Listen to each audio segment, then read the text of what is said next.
add value to your clients, and by putting on programs like this, because it's not only about the products and the services that we deliver, but it's about adding value to our clients. And something like this is something that I feel is adding value. So I acknowledge and thank you for giving me the opportunity to kind of take up your time for the next 30, 45 minutes or so, and just I really appreciate it. So thank you very much. Our pleasure. Yeah. So a little bit about who you're listening to, so you get kind of an idea of my background. Is my name is Laura Boone, and I work with a company called Fortune Management, who has been around for 25 years, specifically in practice management and healthcare.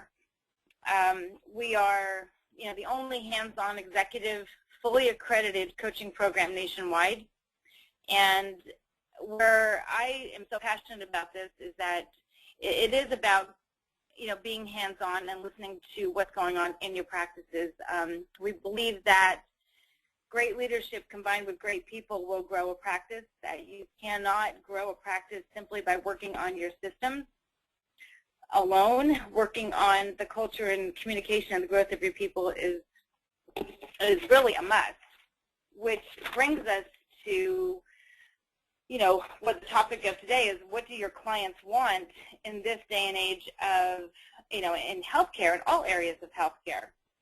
That the businesses that have been extremely successful over the past, 5 years, in spite of what's been going on, economically nationwide, are the ones that have really start thinking outside the box, that have really exercised what we call the ultimate success formula. And the success formula is, this works in all areas of your business and in your life, that there's 4 steps. One is know your outcome, meaning what do you want out of this? Do you want to grow your business? Do you want to increase your net profitability? Do you want to surround yourself with great people? What do you want? Do you want more new clients, new patients? Then step number 2 is you take massive action. You do things differently. You think outside the box. You brand differently. You get involved in your community. You really dive into social media. And the third one is you monitor and measure your results constantly. What gets measured gets done. And then the leadership part in all this is being willing to change your approach if something is not working. And as an executive coach for over 25 years, that's probably the hardest thing that we find as coaches is step number 4, is being willing to change your approach and not getting what we call stuck. And in some of this, well, we used to do it that way, or it won't work in our practice, or our practice is different than some other practices. It's just being willing to change your approach and not getting caught into that insanity quote, that expecting different results. You know that quote about insanity. So it's being willing to change your approach, which leads me to the 5 business engines on your slide here. And this slide is effective in any business out there, whether you're in healthcare or whether you're in retail or any business. So you'll notice it starts with having a clear path and a clear vision of where you want to go. And it goes back to that Stephen Covey quote of begin with the end in mind. So having a target as far as what do you envision your practice to be, who do you want to surround yourself with, what does your team look like, what do my clients look like, where do I want to practice, where do I want to live. It's having all those soul-searching conversations that will drive the rest of the engines. Now, today I'm not going to go into each one of these engines, but I will tap into 3 of them, which are the people engine, the systems, and sales and marketing. Now, that does not mean that your financial engine and your technology engine are not equally as important. Obviously, the financial engine drives all the other engines. So if that is not healthy, you're going to be kind of weak in a lot of the other engines. So the financial engine is driving your entire business. So knowing your numbers, knowing if you're within the industry standards in your field is important. Do we have goals set? Do we know what the break-even point is? Is your team a partner in your business? Now, I'm not a big advocate of sharing your P&L with your team because I don't think they need to see the whole P&L, but I do feel that they need to know some of the areas of the business that they are contributing to as far as the variable expenses, and letting them know if the business is healthy and if there's spending plans in place in the areas that they have control over. And just being really in tune to the numbers of your business. The technology engine, obviously the financial engine needs to be able to support the technology engine, but being up to having state-of-the-art equipment, which is what your clients want to see and they need to see. Walking in a practice that is, that does not have the technology, these nowadays kind of represents a lot of things in the practice, and it could represent what type of medicine that you're doing, and it's just a perception. So really being at the edge of what technology has to offer and letting your clients know what you have in your practice, having a menu of services so they know what you have to offer. Because as a client, a patient, sitting in your reception area, we don't know what happens behind those doors. We don't know what type of technology that you have. So if it's not written, if it's not clearly in bold on your website of what you have to offer, and also discussed verbally by your team, your clients don't know. And I come from a place of when I go into an office, I want to come in as a client. And this is what I'm seeing, this is what I'm hearing. So sometimes, this is that thinking outside the box conversation that you need to have with your team of, what's the perception out there.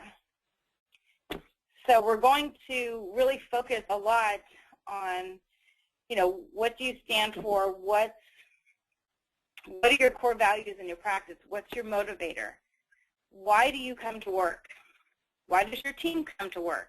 Now, other than obviously to support everyone's families, not having paycheck people, not having, having a team that is just driven by the great medicine that we do, along with providing exceptional client care. Combining those two things will take your practice to the next level. Hiring a team that is really focused on the core values, their attitude, hiring on their beliefs, and you can train the skill. Now, I'm looking for somebody that has the skill and combined with wonderful beliefs and values and attitude is a bonus. And finding people that really are just happy to be there. And what I find is you can't train somebody to smile. And there's some people that connect with people naturally, and there's some people that don't connect with people. And there are places in your practice that concept of the book Good to Great by Jim Collins, there's a great metaphor about driving a bus. And you're the driver of the bus, and the people on your bus are following your vision. And there's nothing wrong with letting somebody go and putting them on another bus that is led by another owner or doctor, but having somebody on the right bus and the right seats on the bus. And team members and doctors that are willing to practice. Practice meaning, we don't practice on our clients. That we have productive team meetings where we talk about what our clients want, paying attention to our audience. What types of questions are your reception team members getting that you're not even aware of? And I usually ask, how many times a week are we getting questions about our office hours that we have to say, no, we don't work those hours?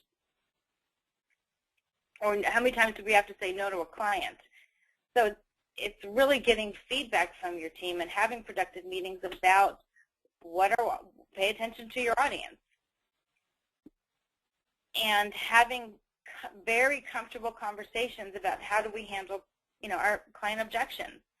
What do we say when a client says this? And have your team, all be on the same page. I've sat at team meetings where what an assistant or a technician would say that was brilliant, that the front office team member really benefited from. And then you get everybody being on the same page. So it's creating a culture where there's a safe environment, and it becomes a mastermind session. And masterminding is no idea a bad idea. And we bounce ideas off, and nobody gets offended if we don't pick your idea and your thought. Marketing, sales, and creating client loyalty basically ties into a team that really knows the distinction between how do we treat a new client coming in versus a client that's been loyal to us for decades. Okay, there are distinctions, and they each have their own excitement around that appointment. Now, branding and identity, the new client experience, all of this falls into what your clients want. So you only have 10 seconds to make a great first impression and a great last impression. So we talk about the new client experience, and this is a wonderful team meeting to have. Create 10 steps to a new client experience. That from the initial phone call, how is the phone being answered? Do you answer it the same way that everybody in your town answers it? Or is it different? Does it catch somebody, right from the get-go? And, my personal phone is answered as well as my business phone. It's a great day at Fortune Management. This is Laura. I can help. Clients want certainty, and they want something different. So, or thank you for choosing. And you have your hospital name, your practice name. Thank you for choosing Fortune Management. Thank you for choosing iMatrix. And this is Laura. I can help you. So from the initial phone call, how is that conversation? And is it an emotional conversation, or is it a logical conversation? And if you ask questions based on emotion, because people buy based on emotion, they don't based on logic. They will go to logic to make a decision, but it will be based on emotion. Every decision we make is usually based on emotion. So it's about getting the client name. It's about getting, what's most important to you. And I'll go into a little bit more detail on client values and rules a little bit later on in this presentation. But it's the first impressions. It's referring them to a great website that can, that's available to download forms or frequently asked questions or take a tour of our hospital and, meet our team, meet our doctors, and direct them to the website and make it where, most of our clients like going to our website. So in the comfort of their own home to fill out the forms, this way we're able to see you at your appointed time, or we're able to see you immediately as soon as you come in, so you don't have to worry about filling out any paperwork. You have to make it what's in it for them, not about our policies are. So direct them to a website immediately, and then they'll be reading testimonials and video testimonials, and they'll navigate through that, and they'll know more about you, and it connects them with your practice before they even walk in the door. You can, is there an interview that takes place? And when I mean interview, I mean, is there a preclinical conversation with your patient or your clients about what's most important to them? You know, what's most important to you about the care of whether it's a pet or themselves or the quality of their health? Are we asking those questions? Because you know what? Nobody asks that. And let's be different. Your practice must stand out. And why? Why does it need to stand out? Because this is about branding and identity. You want people to walk out of your practice and be raving fans, and you want them to say, wow, that was different, because that's what they're going to do, and they're going to talk about you. You know, what is your spirit of hospitality in the office? Does your front office reception team, are they standing up and they reaching out, introducing themselves, and shaking their hand and saying, you know, hi, welcome to our. I'm not sure what that meant. You know, are they greeting your clients? Are we having morning meetings where if a client or a patient has special needs, you know, do they need help out of the car? Are we opening the door for them? You know, one of the first questions we ask is referral sources. You know, how'd you hear about us? And tracking our ROI on those referral sources. Is there a referral program in place? And is the team very, very comfortable with asking for referrals? And, you know, when I get that hesitation from team members or even doctors, it's like, well, we don't want to sound like we're desperate. And I hear this a lot. It's about whenever a client pays you a compliment, it's, you know, it's about taking that compliment and saying, you know what, that means so much to us. You know, thank you for sharing that you had a great experience with us and it was very relaxing for you, or it was not stressful, or you know, the estimates were clearly communicated to me. I really appreciate that. You know, it's not about simply saying thank you. It's about taking that compliment and letting them know that that's what we stand for, and that's who we are here.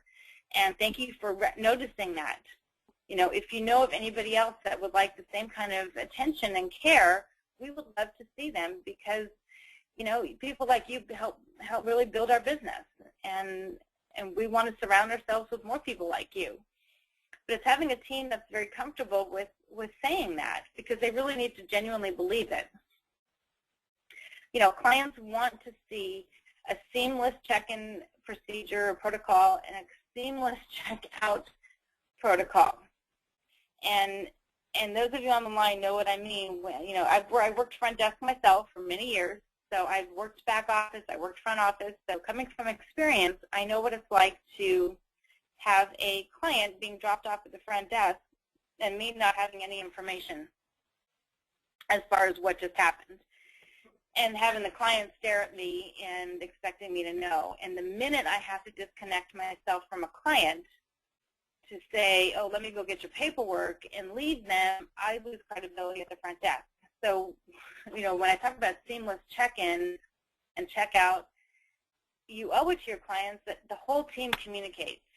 Now, whether you use, you know, travel sheets or route slips or anything, the back office must communicate with the front office. And I'll talk about handoffs and everything later on, but having verbal handoffs. And this is about that first 10 seconds and last 10 seconds of, you know, creating raving fans in your business. Being prepared.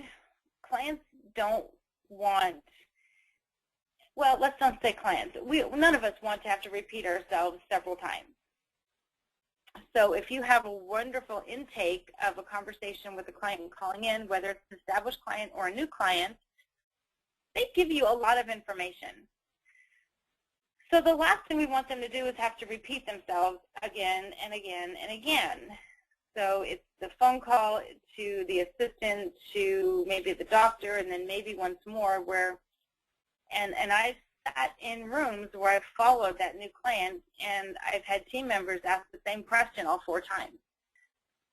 when the only thing that would have to happen is that phone call conversation really gets transferred to the rest of the team to say, hey, Laura's coming in, and these are her expectations. She was referred by so-and-so, and time is really important to her. So if that information was transferred clearly to the team, that next point of contact person, which could be the assistant, would really say, hey, Laura, I know you're here for, hey, it's great, you were referred by so-and-so, and I know you're here for this, tell me more. And I know stories change, but what that's telling the client is that, wow, this office listens. I don't have to repeat myself. Right away, you become different than most people in healthcare. So when I have chart auditing here, it's really, there's 4 forms, and there's actually 5 forms if you're a veterinary, and if you do boarding, that's the 5th form.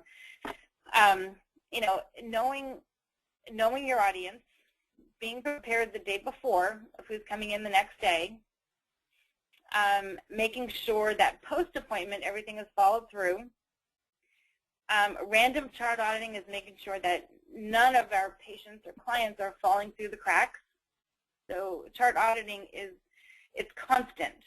I'll walk in an office and I'll ask about chart auditing, and they'll tell me, well, we do a purge, at the end of each year, which I'm not sure what that means when they say purge, kind of scary. But random chart auditing is really just making sure that none of our clients are falling through the cracks. And it's constant. You start with A, go to Z, and you go right back to A. And I had, a system where I have a team member that is my source person for something like this. And she alone, and I'm bringing up one office, and it happened to be a vet office in particular, where she made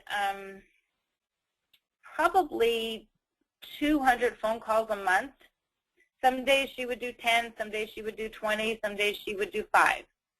And a lot of them were messages, but she kept track of all those calls. And she partnered with the front office team that whenever those patients or clients called back, that they would keep track of those calls. And she generated, in 1 month's time, $14,000 worth of revenue just by doing the random chart audits and leaving those messages. And do you think her position was valuable? Absolutely.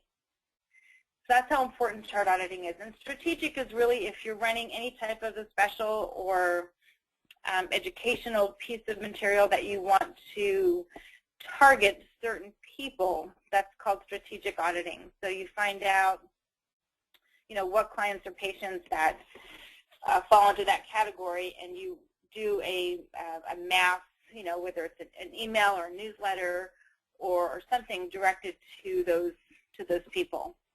I'm a firm believer of having checklists in place simply because we get way too comfortable. We get way too comfortable with what we do, and we just don't think we need the checklist anymore. And the minute you stop using checklists are when things start falling through the cracks. So it sounds silly, but having a checklist that has what do we do between 8 and 12 in the morning, what has to get done, what must get done, closing down a practice at the end of the day, what must get done. And I use the metaphor of pilots because it doesn't matter if a pilot has 1,000,000 air miles or 1,000 air miles, they use a checklist, and there's a reason for that. Time is important to not only just our clients, but to most of us, and knowing how to respect their time and referencing that, while you're here, or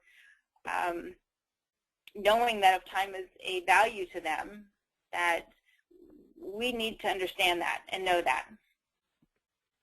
Tracking our compliance is really, how do you know you're being effective as far as a communicator?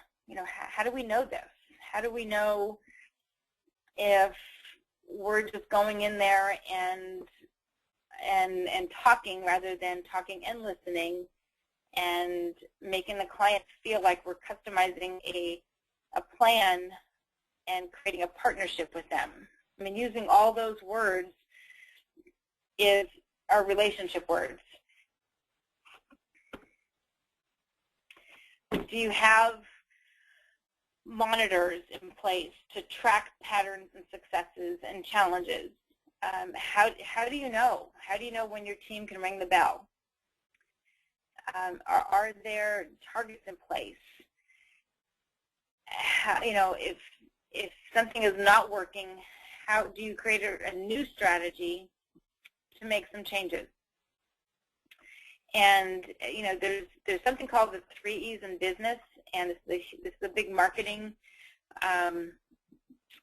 real big in marketing, where the 3 E's in business are efficiency, economical, and excellence.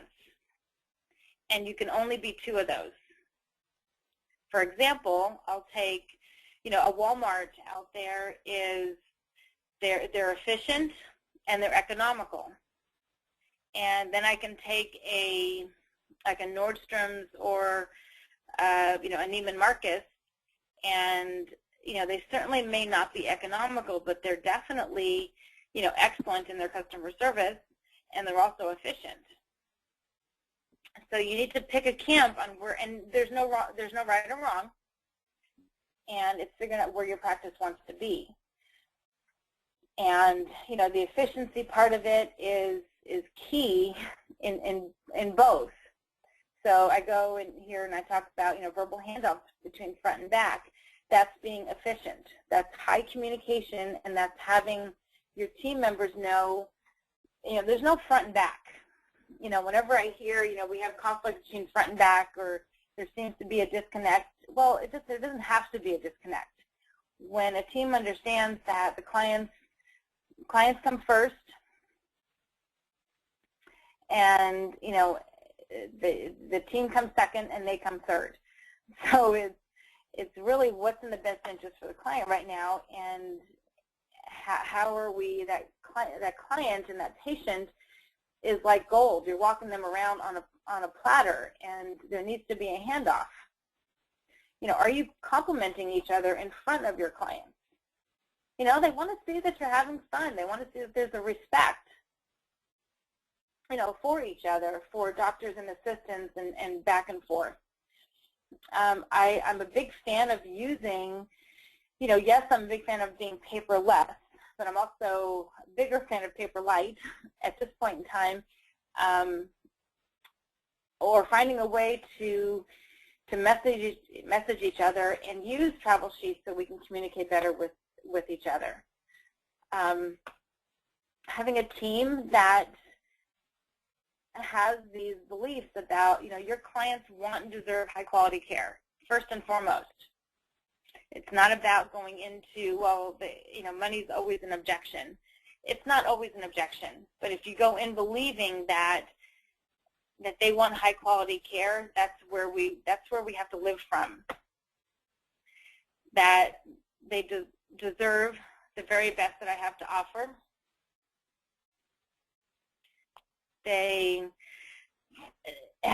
When I meant earlier about not having paycheck people, it's really what I get to do this every single day. I get to make a difference in other people's lives rather than this is what I have to do.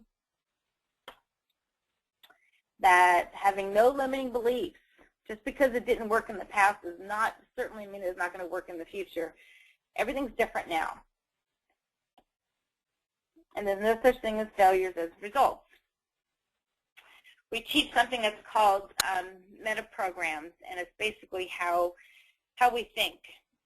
And using these questions, and I'm glad this is being recorded because you guys can take these questions and start implementing this. What's most important to you in the care you receive or your pet receives, or whatever pertains to your area of healthcare?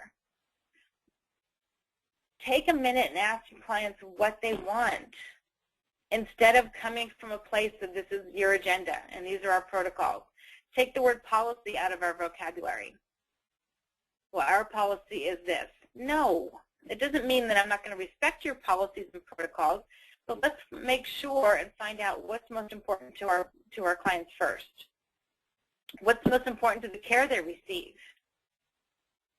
What's most important, to you in your relationship with our healthcare team?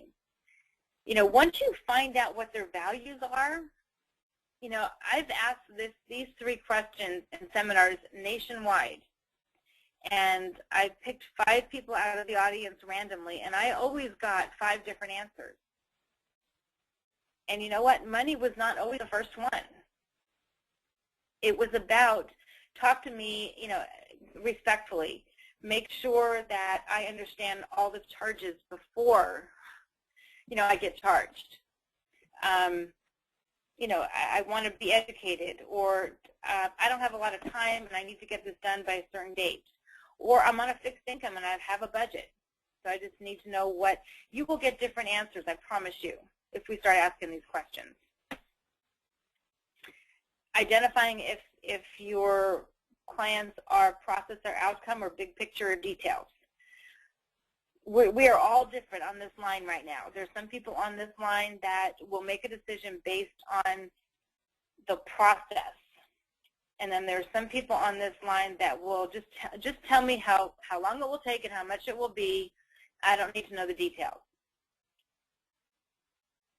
If you really want to be a great communicator, identifying what your client's modality is key. How many times have you talked to people or clients in delivering a treatment plan, and you're looking at them and they've got the glassy eyes, or they say, oh, I have to go home and speak to my significant other about this.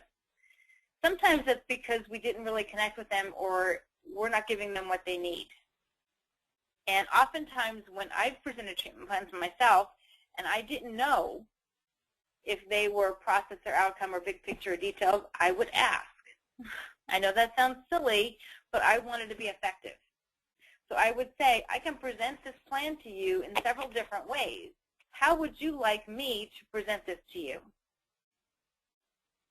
What a concept. Let them tell you. And it's about asking questions and really listening. Sensory acuity is about knowing your surroundings and watching facial expressions. I think 7% of the way we communicate are based on our words. I believe it's 38% is tonality, and 55%, I may be off a number or two, 55% is your physiology. Are we making eye contact, or we have our back to them looking at a computer screen? Are we at eye level with them? How are we sitting in the room? Do we have the power position where somebody's behind a desk? Or are we eye to eye, knee to knee, kind of being a partner with them? Sometimes the quieter you are, the quieter you become, the more you can hear. Let them talk. 5 steps of enrollment, basically, 1, you must get into relationship and rapport with them. Matching and mirroring, listening to their words. If some of your offices have done some sort of like personality tests or profile, I use just profiles just to, once I identify what personality profile they are, I need to adapt myself to them. And use feel, felt, found, and my sensory acuity, and knowing if they're big picture or detail people. People like people that are like them. And once you get into relationship and rapport, you can be effective. It's finding out what they want and what their expectations are. Listen with the intent to understand, not to reply. Give them choices. Give them what they want and reassure them that co-diagnosis is based on their needs and what they want. You can always ask questions like, do you see how this treatment will help, or does it sound like we're on the same page? You must ask these questions as doctors or whoever's presenting any plans or case presentation before you bring them up to your front desk or your financial coordinator. Do not put this trial close conversation in the hands of somebody at the front desk. Not that they can't do it, but by the time you get to the money conversation, we want them to be so emotionally ready to begin treatment to make them feel better or their pet feel better, that all we need to do is find a way to make this affordable for them. So get a commitment, assume acceptance and be congruent, and always, always, always acknowledge them. A decision reinforces that they did the right thing. And how many times have we all purchased something and went home and started second-guessing ourselves? A lot of times because we do not have the acknowledgement that we made the right decision. So your clients want, they want congruency, they want respect, they want you to be emotional and temper the logic. Now, when I say temper logic, it's just balancing out. If you've got high detail people, then you need to give them details max. They will base their decisions based on that. They also want to be heard. You don't want to be talking over them. You want to ask right questions and listen to what they want. Every client is different. They want to be acknowledged. They don't want to be a number in your practice. Looking at things from a different perspective, and it's taking that 40,000-foot approach and asking, by utilizing, different companies out there to kind of take a look at your business to see what can we be doing differently. How can I really work my social media so I'm different than somebody else? And go to the experts. Have somebody look at your practice to see what clients are seeing. Wow, I didn't realize that was the last slide. So I want to open this to questions, and obviously I do whole day seminars on things like this,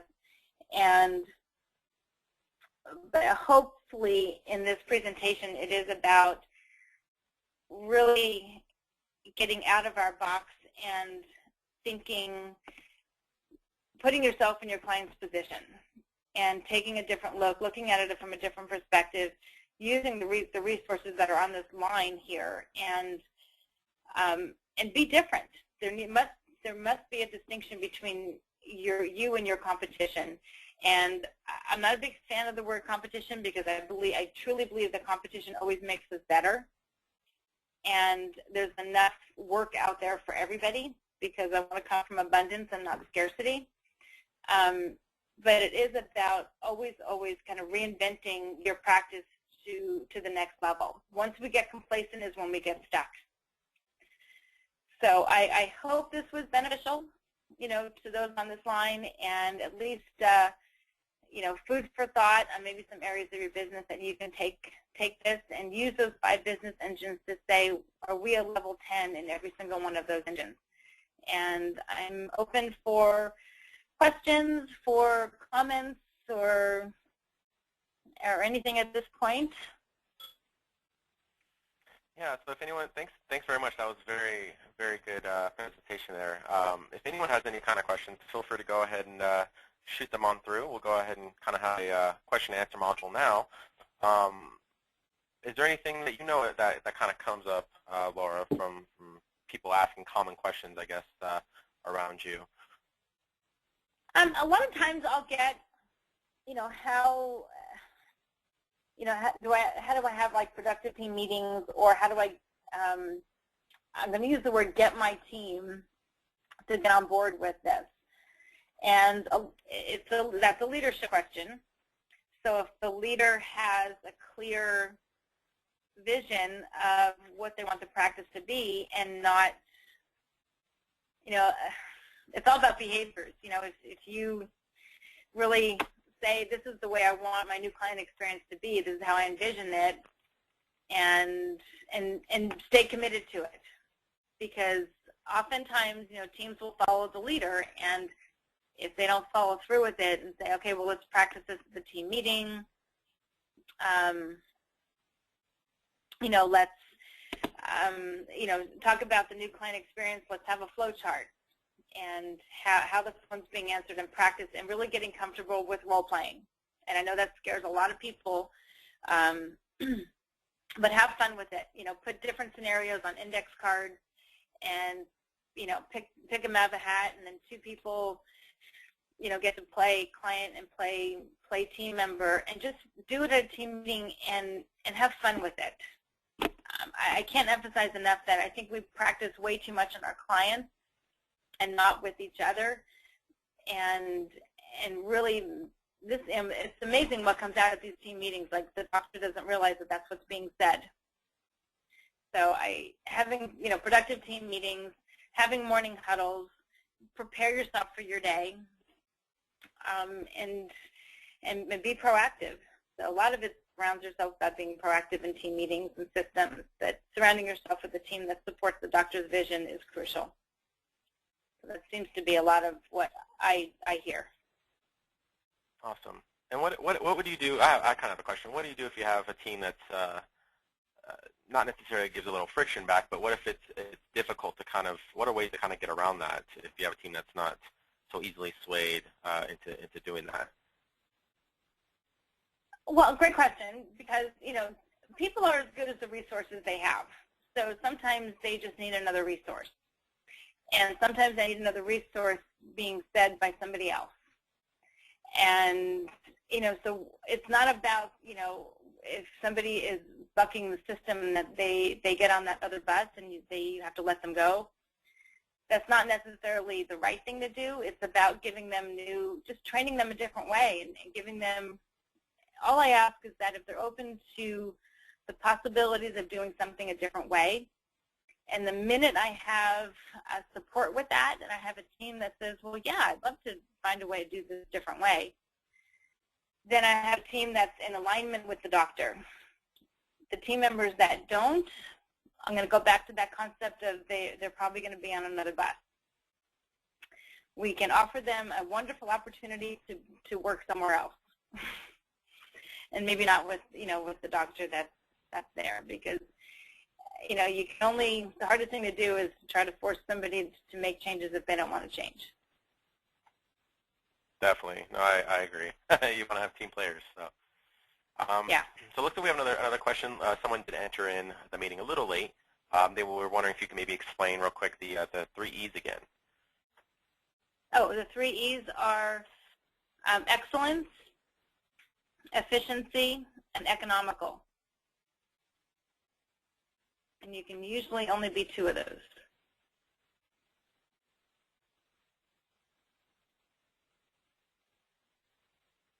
Okay, perfect. Let's see. Any other questions? Feel free to go ahead and type them through. Looks like that's about it then. Okay. Well, again, I want to say thank you. Unless you have anything else that you'd like to kind of add to that, this was a great, informative webinar. Awesome presentation. Thanks again, Laura Boone, Fortune Management, for helping us out with this. Again, if anyone does have any questions, basically on